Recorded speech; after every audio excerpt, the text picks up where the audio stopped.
How's it going, everybody? Welcome to Tea with Andrew again here on a lovely Wednesday afternoon.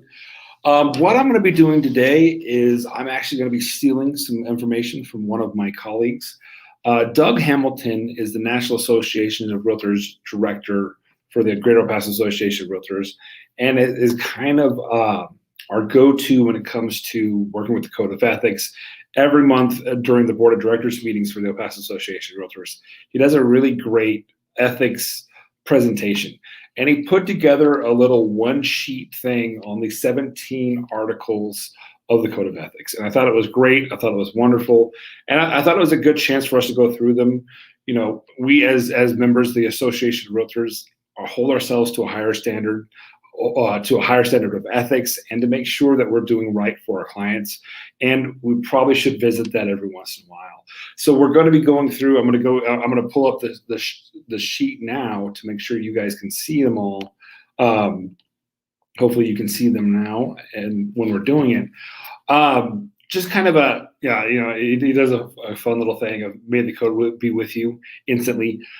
Just kind of a cheat sheet for the National Code of Realtors, as you can see at the bottom, contributed by Doug Hamilton.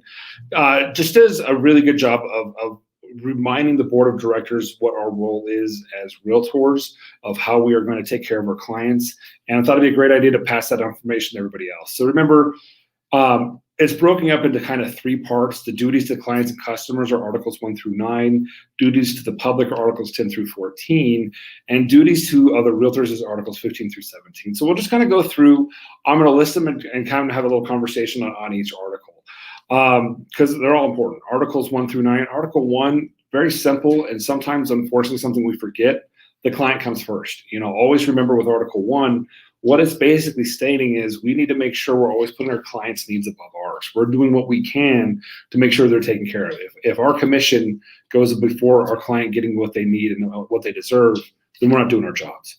Number 2 is all about misrepresentation. So just the one-liner cheat sheet for Article 2 is avoid misrepresentation. You know, be very careful about misquoting something, misstating something, saying something that's not true, those type of things. Article 3, cooperate with the other brokers. You know, making sure that we remember we're all in this together. And I've said this in the past. We actually had a podcast with the current Texas real estate commissioner and chairman of the commission, and he made a very great comment in a podcast we had with him on it. And it was, we have a duty to the transaction. We need to work with each other. We need to cooperate with each other. And real estate is really its own world in which we're always competing with each other, but then having to turn around immediately and working together to make sure all parties win and all parties getting taken care of. So Article 3 just goes into that more deeply of we've got to cooperate with other brokers. We've got to work with them. We've got to be true and honest and all those things. Article 4, make the true position known. You know, we're not going to be misleading anybody. We're not going to be lying about anything. We've got to make sure we are telling our clients and even our customers the truth. What we know, we're making sure everybody knows as well. Number 5, reveal all personal interests. This one's huge, and this one is something that sometimes can be hard to do. At the end of the day, the secret to Article 5 is disclose, and when in doubt, disclose some more. You know, the requirement is the first line. You have to disclose if you're representing someone who is within your first line of ingenuity. You know, that's above you, below you, or to the side. So your parents, your children, your brothers or sisters. At the end of the day, I don't care if they're your ninth cousin on your mom's side that was, you know, you haven't seen in 20 years.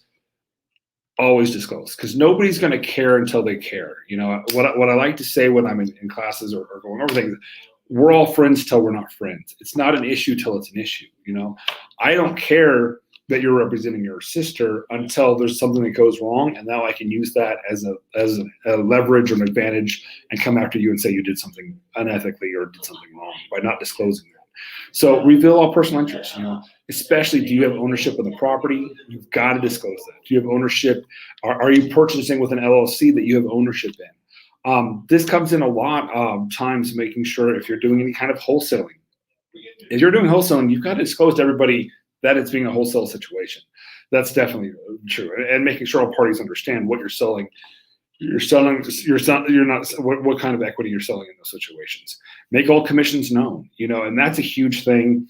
The Department of Justice and the National Association of Realtors recently had an agreement to settle a lawsuit that has now gone up in flames. One of the things on that was going to be interesting was there are going to be a lot of requirements as far as the realtors to put, so everybody could see what the buyer's agent was receiving as far as commissions from the seller's agent, making sure that's known, making sure the buyers are not allowed to say, I work for free. A buyer's agent sometimes says, hey, you get me for free. That's not true. I'm getting paid, but I'm getting paid from the cooperation working with the seller's agent and with the multiple listing service. So making sure that you're disclosing how the commissions work, where they are, how they're working, especially, and I find this true with clients all the time, I want to be as upfront as possible so that way there's no misunderstanding. Say, hey, listen, you picked this house, good news for me, it has a bonus. They usually say, hey, that is good news for you, congratulations. But making sure they know I didn't steer you to this house because it had a bonus, or because it paid a higher commission rate, or I did not show you this house because it had a lower commission rate. Commissions is one of those things you can get in trouble. I try not to look at it until after, we're writing up the contract. That way I can't be skewed one way or the other of trying to say, hey, this house is better because I make more money. Article 7, disclose compensation to all parties. Again, this is where that comes in, is we got to make sure everybody knows how they're getting paid, where they're getting paid, why they're getting paid. Number 8 is kind of the biggest stumbling block for most real estate brokers and agents out there, is do not commingle funds. It's very easy to do in this current world we're in. It's even more scary because I hear people all the time say, hey, what's your Cash App so I can send you the client's option money or things like that. Now, recently with the April 1st contract changes, now that the earnest money or the option money does not go to the seller, but instead goes to the title company, it's really relieved of that. But there was a huge issue of people, hey, can I have your Cash Apps for the option money? No, I'm not giving you my Cash App because that will be commingling my funds with the party's funds. You got to be very careful about that. Number 9, all agreements will be in writing. We as realtors have to make sure we're putting stuff in writing. When I first became a manager and operating broker, I was not a giant fan of a buyer's representation agreement. I was one of those who, was under the belief that if we do a good job for our clients will be taken care of. There's no reason to lock a buyer into those situations. And my thought and how the real estate world actually works has changed that thought dramatically. One, for a simple reason, it gives a good conversation with the buyer to explain to the buyer, I represent you and I get paid by you purchasing a home. I don't get paid salary to go show you houses or do anything like that. Where there's a lot of misconceptions about how real estate agents get paid. What it also does is we have changed the requirements to where if I do not represent the buyer with an agreement, it can, and according to the licensing law, it does not have to be in writing, but we have to have an agreement. So I strongly recommend it. And as our code of ethics, it will be. If I do not have an agreement that says I represent the buyer, I represent the seller as a co-agent, and that is not, or sub-agent, and that's not what we want in any situation. I don't think that's what the buyer wants. I don't think that's what the seller's agent wants, the seller wants, or anyone else. So we've got to make sure we have that agreement that says I represent you, the buyer, to make sure you're getting taken care of.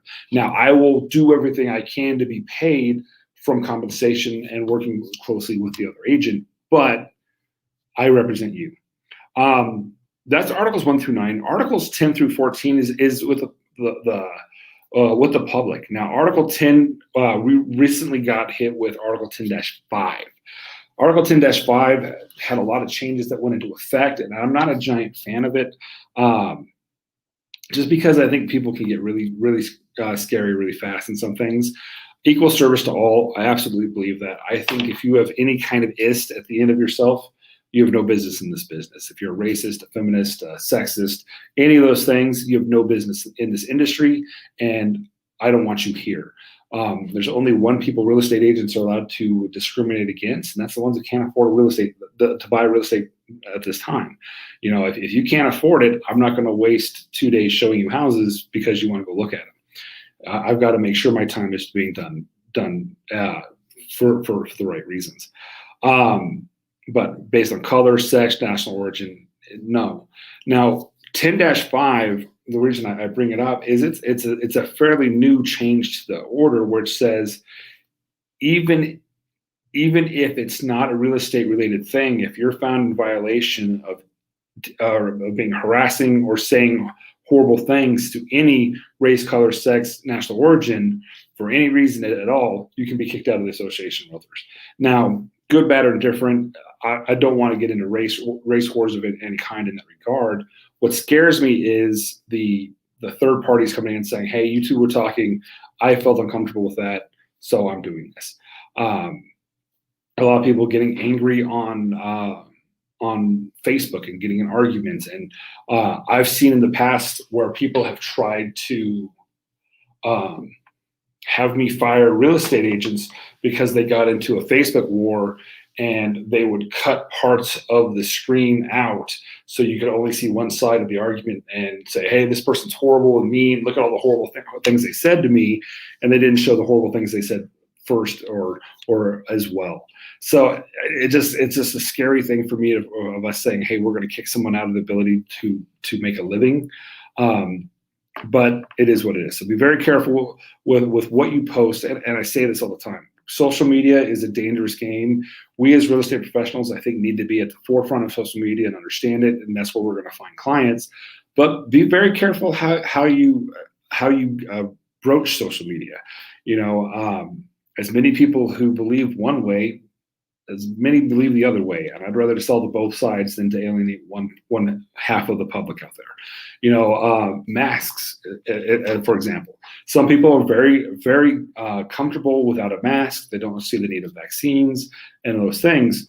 Whereas there's a whole other group of people who feel the mask makes sense, want to have vaccines, want to have safe distancing. Now, neither party is right, neither party is wrong. If that's what you believe, that's completely fine.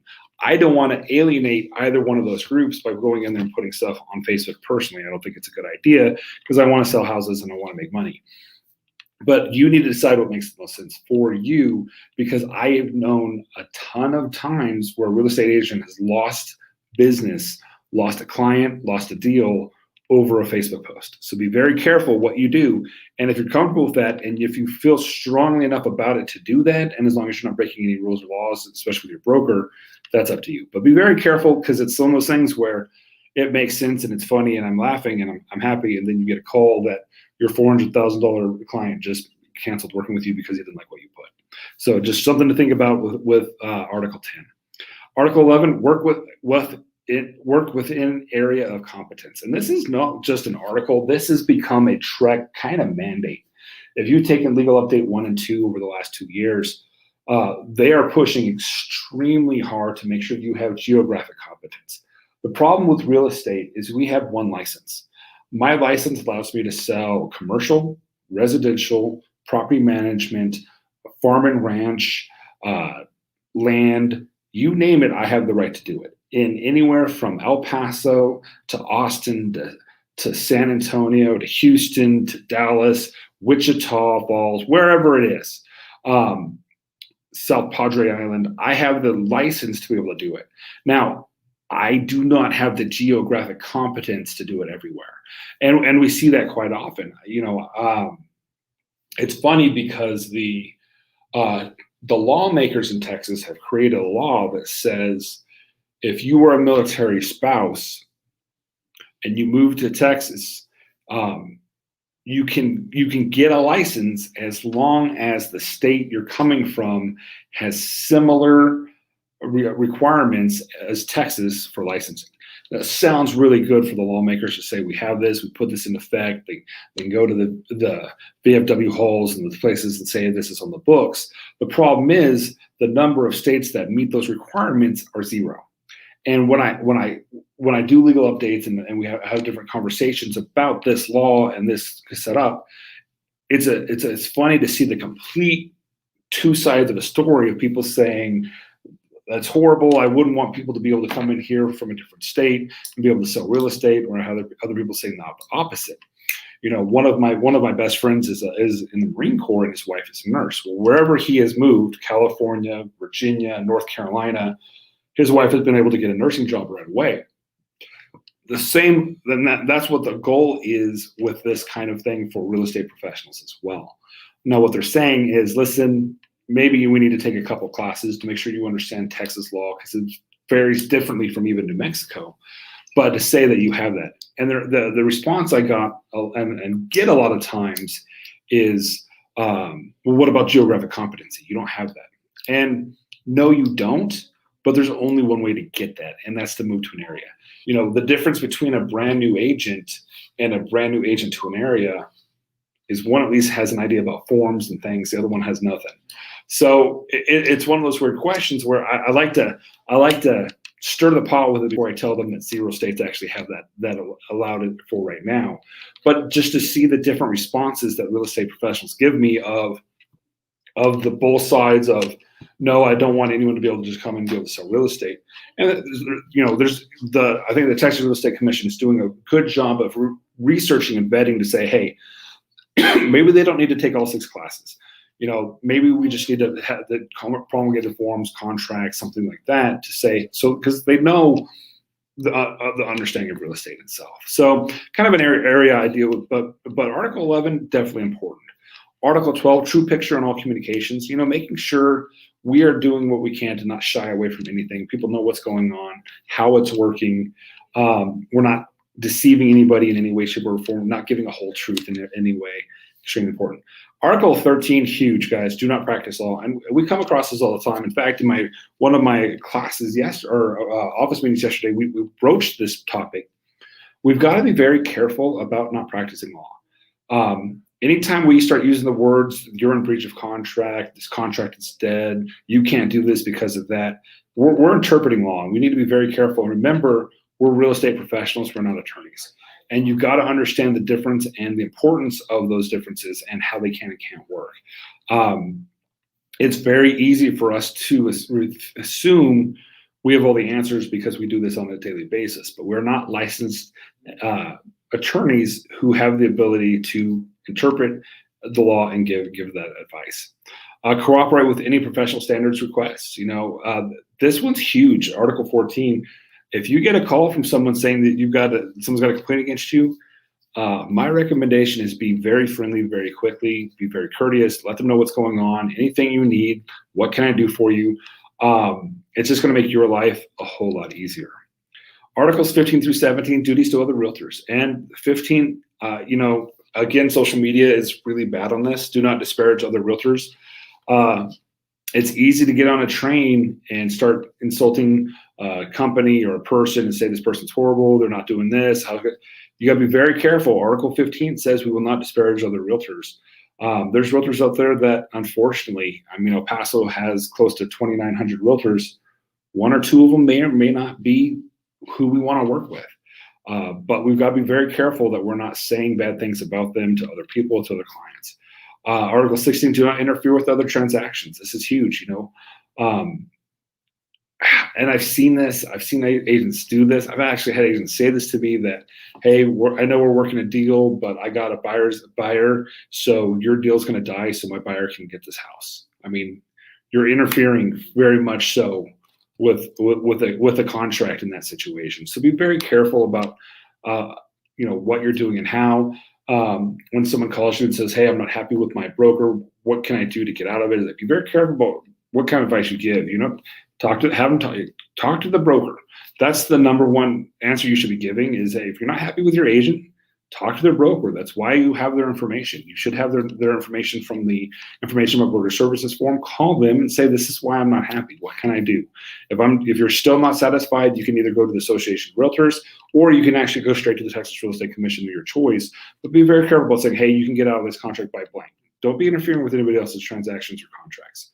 Paragraph 17, mediate or arbitrate business disputes. We're going to agree within other realtors before we sue each other. We're going to go to arbitrate and mediate. We're going to do what we can. And the associations usually do a really good job of making sure that there's a place for us to get together and try to have this conversation. Unfortunately, no offense to the lawyers out there, but in a lawsuit, usually the only winner is the attorneys.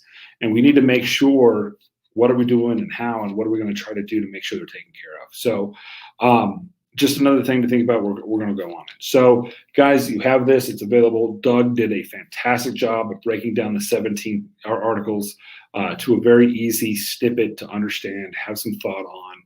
I'm going to go back into this here and unshare my screen. So Brian, are you on? I don't know if he's in the background thinking or discussing or having thoughts, but if you had any questions on this or any input he wanted to give. But just, every once in a while, a recap of our code of ethics, what we live to, what we stand for, we need to remember every once in a while. And again, I just want to give Doug Hamilton a shout out. It's a great job on setting this up. And thank you for giving it. And thank you for the one of the neat things about the Board of Realtors that we do every month is we usually end up having a pretty good little discussion about some of the things Doug has brought on. Brian's not going to be able to make it with us today, but guys, hope this was good. Hope it was interesting. If you ever have any thoughts or concerns or questions, I'm always here to answer them for you. I can't tell you what your broker would do. I can tell you other things if you have issues. I've made a lot of mistakes in the 20 plus years I've been in real estate. Don't make the same ones I did. But I appreciate it, guys. Remember, we're going to be on tomorrow. Looking forward to tomorrow, what we're going to be doing. Kent Bush and I are going to be talking about and having a guest on talking about teams. I think it's going to be a really, really neat class, and I'm really looking forward to it. So with that, guys, I appreciate it. Have the best one, and we'll see you next week.